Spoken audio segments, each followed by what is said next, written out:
All right, so here we have the Microsoft Surface Duo.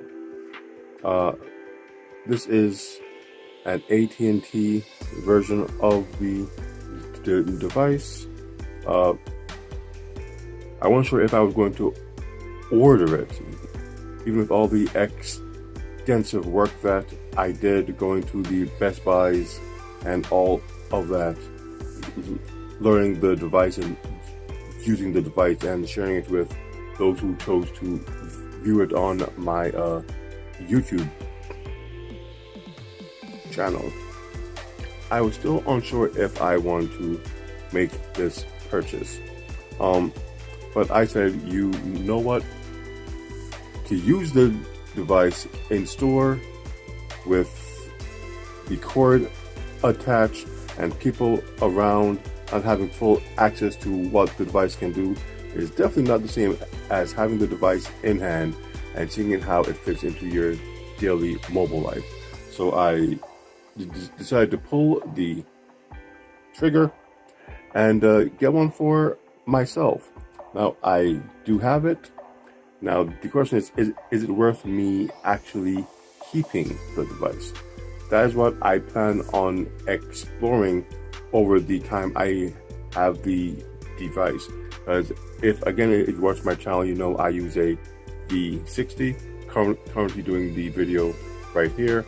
It does have a dual screen case, and as such, covers almost all the basics that this phone, actually, let me not call it a phone, that this device can do.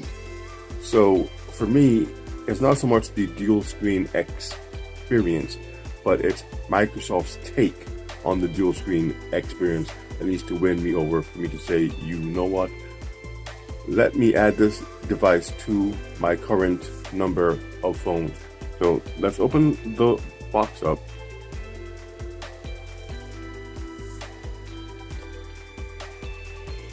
And take a look inside. And here it is. The Microsoft Surface Duo. The first thing I'm going to say after I take off this piece here,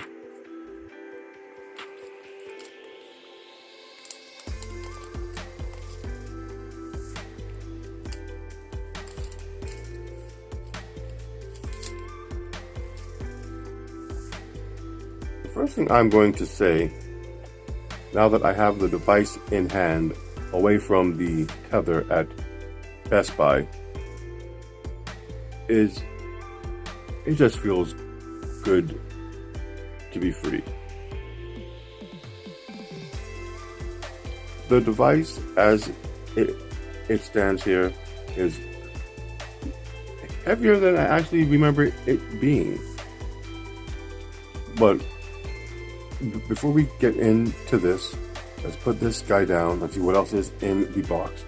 And I've watched my fair share of unboxing, so I'm pretty familiar with what should be in here. But just in case you guys haven't seen it, let's take a look for ourselves. So first thing in here is the bumper, which in all truth, I'm probably not going to attach until I make my final decision on this device. What I hear is a permanent bumper. Once you put it on, you aren't really supposed to take it off. So I'm not going to put it on until I'm quite sure that this device will be something I want to keep and for myself. Here, I guess this is the information, the booklets and instructions, also the eject SIM tool. Now, I like me a nice eject SIM tool. I have a few. I have one on my keychain, one in my wallet, in my drawers. You never know when you may have to switch out a SIM card, and it has happened to me before. That's why I carry 2 phones, sometimes 3, because you never know when something might happen and you need to change the card real quick. Here we have the power brick.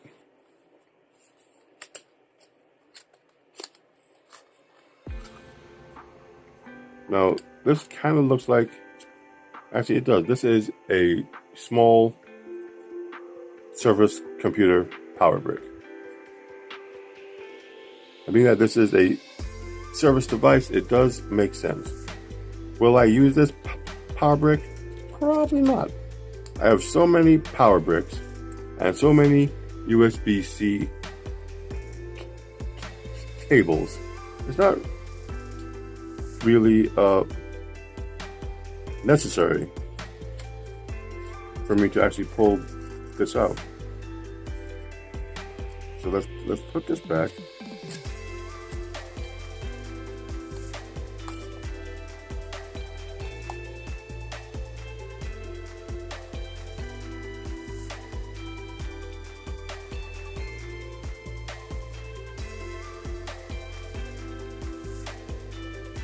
What else is in here? This is the cable itself. A very long USB-C cable. This I might use because the ones I have, though long, this might be longer than them. So that might find use as my main USB-C cable. That's because it's longer than the rest. At least it seems that way. And that's it for what is inside the box. Let's really put these things back. Now here we have it, people. The Microsoft Surface Duo. Now, beside the Duo, we have him flanked with some of his ancestors, so to speak. The devices that came before him to make him a possibility. All of these had to exist and pave the way for the Duo to be what it is today. Let's turn this guy on. It's powered by Android. Alright, let me set this guy up. I will definitely get right back to you.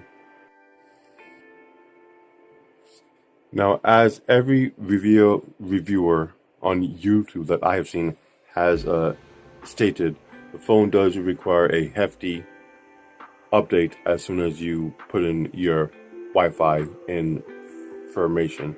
So update comes in at 364 megs, just under half a gig. So I expect the improvements to the retail version to be significantly better than the demo version that I was playing with for the past 2 weeks. And here we have it, folks. A newly set up Windows Surface Duo. Now, I'm no stranger to the device, as I've used it quite a lot at Best Buy. But now I have the update. I have access to my own phone number, my messages. I can see how all of these things work. How it actually flows into my daily mobile life. I have a message part from AT&T. Message just got better. I'll look into that. The swipes seem to be working just fine compared to what I had. All of my stuff is here. I signed into my Microsoft account, my OneNote stuff, all of those things that I had. No events for it today. Yeah, so far, so good. News. And while you're doing news, you could be doing something else.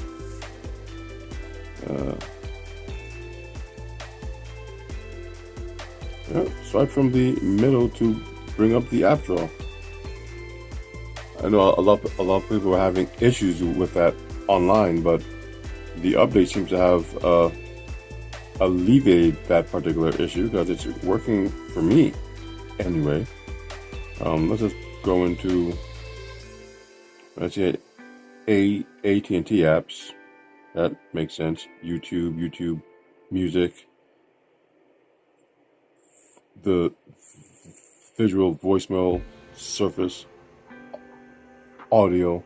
There's one thing I need to do: set up my Surface earbuds with this device. It only makes sense. But I'll get back to that.